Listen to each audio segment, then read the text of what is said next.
इस्तीफा सभापति जी ने दिया ही मैंने भी सोशल मीडिया में देखा है, क्योंकि मुझे इसकी कोई जानकारी नहीं है और नहीं मेरी कि ऐसी कोई उनसे कोई बात हुई। अगर उन्होंने इस्तीफा दिया है तो उनको उनका अधिकार है। जनतंत्र में वैसे भी अभिव्यक्ति का सभी को अधिकार है। उनकी कोई थोड़ी बहुत नाराजगी थी पट्टों को लेकर थी, तो मैंने वो पट्टों के लिए क्लियर कर दिया था।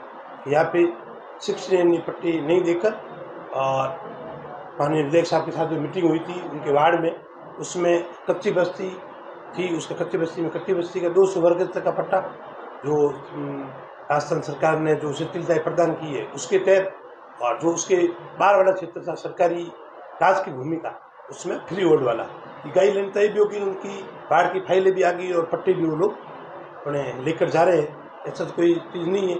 अब वो अगर व्यक्तिगत कोई नाराजगी है तो वो कोई उनको पट्टों को लेकर नहीं है, वो मेरे से व्यक्तिगत अभी लोकल बॉडी है। लोकल बॉडी में छोटा सा भी इश्यू कोई बनाना चाहे तो बड़ा बना सकते हैं कि मेरे वार्ड का कचरा नहीं उठाया, मेरे नाली नहीं बनी, मेरे रोड नहीं बनी, मेरा नाला फूट गया, उसको लेके भी कई बार लोकल बॉडी में ऐसे इश्यू आ जाते हैं। तो ऐसे कोई छोटी बड़ी कोई नाराजगी होगी तो मिल बैठ के नाराजगी को दूर करेंगे। बाकी ऐसी कोई बड़ी कोई स्थिति नहीं हुई है जो मतलब इससे भी उनके नौबत आवे। उन्होंने की है तो मिल बैठ के उनको बुलाऊंगा, और जो भी है एक दर्जन पे बैठ के, क्योंकि एक ही पार्टी के सभी अपने पार्षद है, इसलिए कोशिश ये रहेगी कि अभी किसी कोई नाराज नहीं रहे। अब नगर परिषद बाड़मेर के अंदर 55 वार्ड है, 55 पार्षद और 8 मनोनीत 63 पार्षद है। तो सीधी बात है कि घर परिवार में भी 2 भाई होते हैं, उनमें भी कोई न कोई चीज़ को लेकर खिटपिट हो जाता है।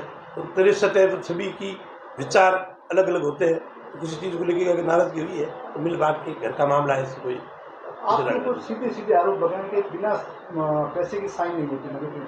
अब ये चीज़ तो बाड़मेर की जनता बताएगी कि जिनसे अगर पैसों से कोई हुए हैं तो बाड़मेर जनता, वो किसी के यूँ व्यक्तिगत किसी के ऊपर आरोप लगाना, मेरा मानना ये गलत चीज़ है, ठीक है ना।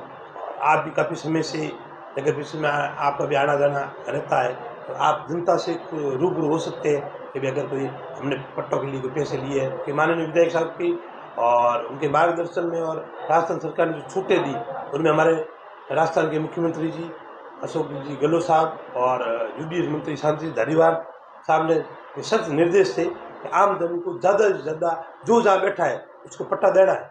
तो हमने उनके आदेशों की पालना की, और माननीय विधायक साहब हर कैंप में आए हैं। उन्होंने लोगों से भी कहा है और सभी कर्मचारियों से कहा है किसी प्रकार की कोई शिकायत आई तो हम उसके खिलाफ सख्त कार्रवाई करेंगे। मेरी पूरी मॉनिटरिंग रहती है। ऐसी तो मेरे पास में कोई पैसों की कोई शिकायत आई नहीं है।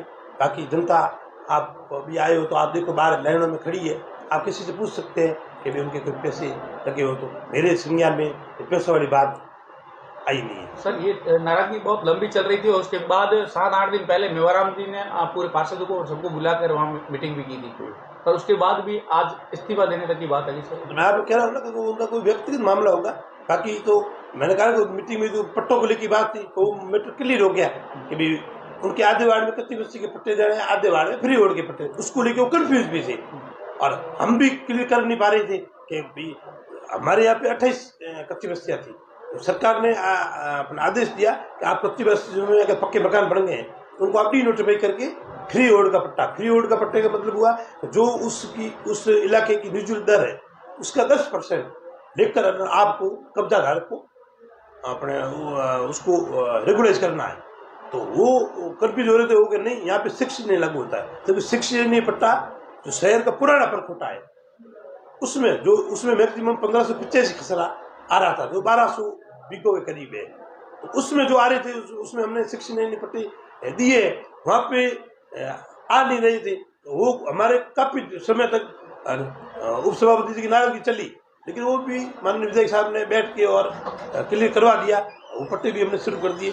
इस तरह का मामला मेरे आगे आया नहीं। अब आप वही बता पाएंगे कि वो किस चीज़ को लेके नाराज है। जहाँ तक मेरा तो कभी उनसे कोई दो टुक कोई ऐसा कोई वार्तालाप भी नहीं हुई जिस कारण भी मेरी नाराजगी है। नाराजगी का कारण वही बता सकते हैं, मेरे कोई नाराजगी नहीं उनके प्रति। सर, नगर परिषद के वो सभापति है और आपको भी ये संज्ञान में नहीं है और विधायक साहब को भी संज्ञान में नहीं है, और उसके बाद वो सुबह जाकर कलेक्टर साहब को इस्तीफा देते हैं, तो सर ये कहाँ तक सही है? तो मैं ये तो कह रहा हूँ कि वो उनका व्यक्तिगत मामला है कि उनकी किन परिस्थितियों के कारण दे रहे हैं। तो वो तो वही बता पाएंगे। बाकी जो आरोप लगाए वो आरोप तो निराधार है। तो सर यहाँ पे नगर परिषद के अंदर 2 कर्मियों के खिलाफ कार्रवाई हुई थी, फिर उसका निलंबन उनका रोक दिया गया, क्या वजह थी पहले कार्रवाई फिर रोकना? मैं आपको बता रहा हूँ ना कि ऐसी कोई कार्रवाई मेरे संज्ञान में नहीं थी कि इस टाइप की कोई कार्रवाई हो रही थी। कार्रवाई जैसे ही किसी को बनने लगी तो पार्षदों ने इस चीज़ का विरोध किया कि भाई बिना कारण किसी कर्मचारी को सस्पेंशन क्यों किया जा रहा है। तो मुझे फोन पे पूछा, मैंने कहा मेरी जानकारी में नहीं है, ठीक है ना। तो मैंने आयुक्त मोदी से फोन किया कि भाई इस टाइप की कार्रवाई, तो क्या आप इनकी कुछ शिकायत कर रहे थे पार्षद, मतलब शिकायत कर रहे थे तो आप मेरे संज्ञान में लाओ, अपन उस कर्मचारी के खिलाफ सख्त से सख्त कार्रवाई करेंगे।